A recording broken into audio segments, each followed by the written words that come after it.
இது முழுக்க முழுக்க காதலோட பிரிவின் வலியையும் இளையராஜா சாரோட மியூசிக்கை பத்தியும் பேசுற வீடியோ. அது பிடிக்காதவங்க கண்டிப்பா ஸ்கிப் பண்ணிட்டு போயிருங்க.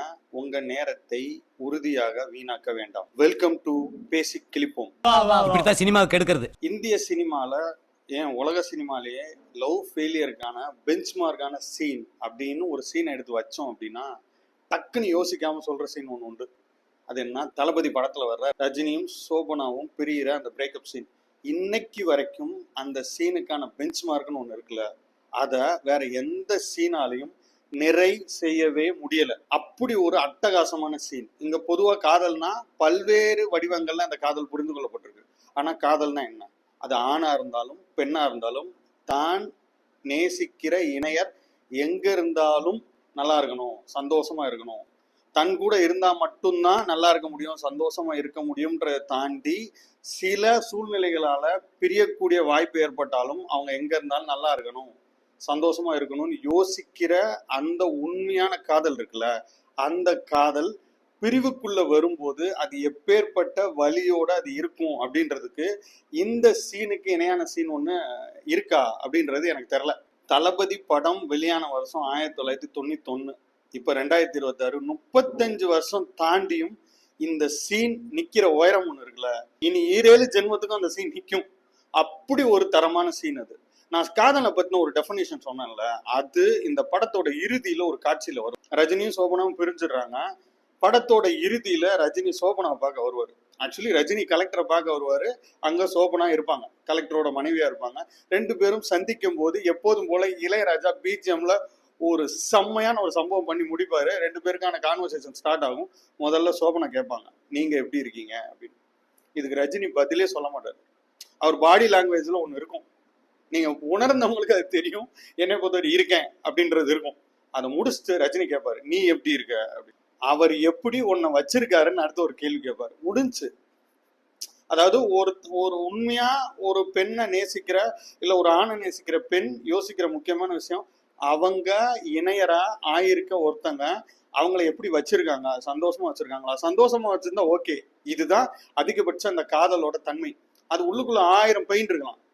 பட் இன்னைக்கு அந்த நான் நேசித்த ஒரு நபர் என்னுடையவங்களா இல்லை, அப்ப அவங்களுக்குரிய ஸ்பேஸை கொடுத்துட்டு மரியாதையை கொடுத்துட்டு சந்தோஷமா இருக்காங்களான்னு மட்டும் யோசிக்கணும்ன்றதுக்கு இந்த சீன் ஒரு எக்ஸாம்பிள் சீன்.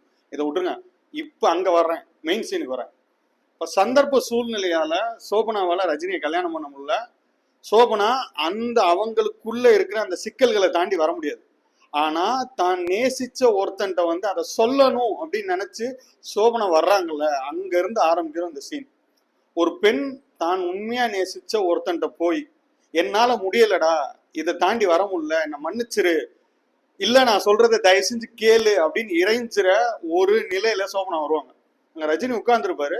ரெண்டு பேருக்குமான கான்வர்சேஷன் ஸ்டார்ட் ஆகும். ரஜினி பேசுற ஐடியால இருக்க மாட்டாரு. அப்போ ஒவ்வொன்னா அவங்க சொல்லுவாங்க, நீங்க மாப்பிள்ளை யாருன்னு கூட கேட்க மாட்டீங்களா அப்படின்னு ஒரு வார்த்தை சொல்லவும் டக்குன்னு ரஜினி திரும்பி யாரு அப்படின்னு கேட்பாரு. சோபனா கலெக்டர் அப்படின்வாங்க. ரஜினி ஃபேஸ் ஒரு செகண்ட் மாறும். அந்த மாற்றத்துல 1008 விஷயம் இருக்கும். அதாவது என்னை விட பெட்டரான ஒரு மாப்பிள்ளை நிறைய யோசிப்பாரு. ஆனா உள்ள இருக்க ஆற்றாமையை வெளிப்படுத்தணும்ல, வெளிப்படுத்த ஆரம்பிச்சா நல்லா அந்த சீனை கவனிங்க. எந்த இடத்துலயும் அந்த பெண்ணை மரியாதை குறைச்சலா ஒரு வார்த்தை பேச மாட்டாரு. தன்னோட கோவத்தை உரிமையா, தனக்கு உரிமையான ஒரு பெண் அப்படின்ற இடத்துல மட்டும்தான் அவர் நடத்திட்டே இருப்பாரு. காயப்படுத்துற மாதிரி ஒரு வார்த்தை இருக்காது. ஒரே ஒரு சீன் பிடிச்சி அப்படி தள்ளி விடுவாரு. அதுவும் ஒரு ஆற்றாமையில தான் அது இருக்கும். அப்படி சொல்லி முடிச்சுட்டு இதுக்கு இடையில சோபனாக்கும் தெரியும் இது எவ்வளவு பெரிய காயத்தை தன்னோட காதலனான ரஜினிக்கு அது கொடுக்கும் அப்படின்னு சொல்லி. ஃபைனலா அந்த சீன் ஒரு இடத்துல எலிவேஷன் ஆகும். எங்க அப்படின்னா, போடி போ, கல்யாணம் பண்ணிட்டு சந்தோஷமா இரு, நல்லா இரு, இல்ல சந்தோஷமா இரு. மன்னிச்சிருங்க, குரல் உடையுது. கல்யாணம் பண்ணிட்டு சந்தோஷமா இரு. உண்மையிலேயே ஒரு காதலை உண்மையா புரிஞ்சு தெரிஞ்சு எழுதப்பட்ட ரொம்ப முக்கியமான வசனம் சந்தோஷமா இரு. அது சொல்லி முடிச்சதும் போடி அப்படின்னு, போடி போ அப்படின்னு. அந்த போல இருக்கிற வலி இருக்குல்ல, அந்த வலி அந்த வசனத்துல கடத்தப்படும் போது பார்வையாளன் ஒட்டு மொத்தமா உறைஞ்சு போவான். ரஜினி யாரு, எப்பேற்பட்ட நடிகர், அதுக்கு 1008 படம் சொல்லிட்டே இருப்பாங்க. முள்ளு மலரும்ல நிறைய. இந்த ஒற்றை காட்சி போதும் பொன்னியின் செல்வன் மேடையில வச்சு ரஜினி சொல்லியிருப்பாரு ஃபீலிங் ஃபீலிங் அப்படின்னு சொல்லி மணிரத்னம் சொன்னாரு. அது என்ன ஃபீலிங் அப்படின்னு நக்கலை சொல்லியிருப்பாரு. அது கிடையாது. உண்மையிலே ஃபீலிங் என்ன, வலி என்ன, தான் நேசிக்கிற ஒரு பெண்ணை பிரியக்கூடிய வலின்றது ஒரு ஆணுக்கு எப்பேற்பட்ட வலியை கொடுக்கும்.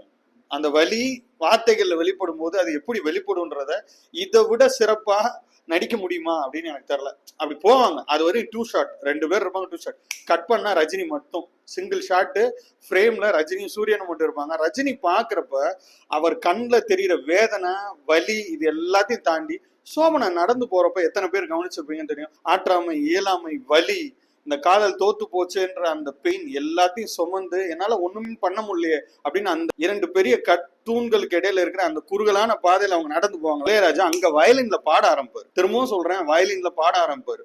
நான் உன்னை நீங்க மாட்டேன், நீங்கினால் தூங்க மாட்டேன், சேர்ந்ததே நம் ஜீவனே சுந்தரி.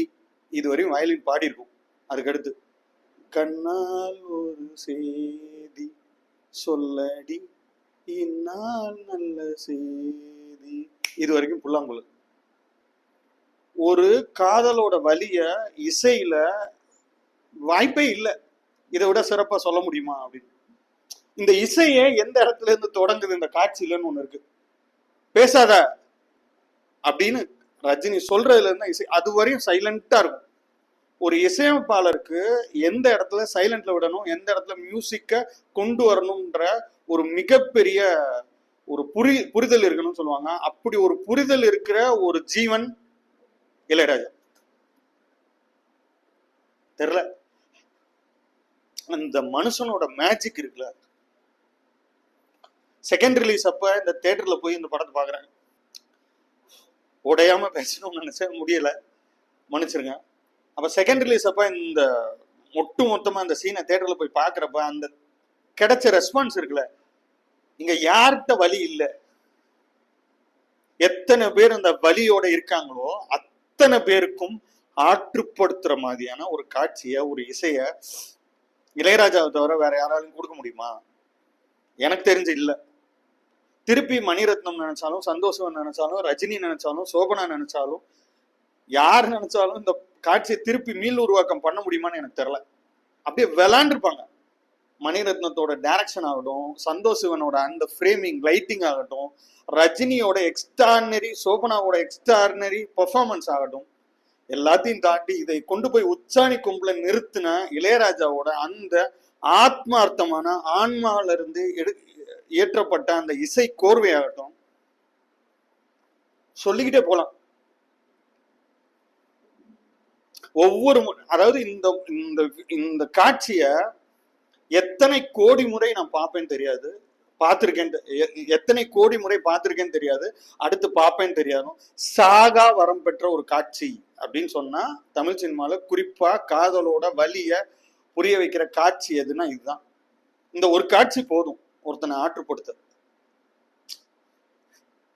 இளையராஜா அப்படின்ற ஒருத்தருக்கு இதை விட சிறப்பான பெஞ்ச்மார்க் இருக்கான்னு தெரியல. இப்படி நிறைய வழிகளை கடக்க வைக்கக்கூடிய இளையராஜாவோட மியூசிக் இருக்கக்கூடிய காட்சிகள் நிறைய இருக்கு. நிறைய உடஞ்சிட்டேன், அதனால என்னால பேச முடியல. உணர்வு பூர்வமா இவ்வளவுதான் பேச முடியுது. அடுத்து ஒரு வலி மிகுந்த இளையராஜாவோ ஆற்றுப்படுத்தின வேற ஒரு காட்சியோட உங்களை வந்து சந்திக்கிறேன். நன்றி.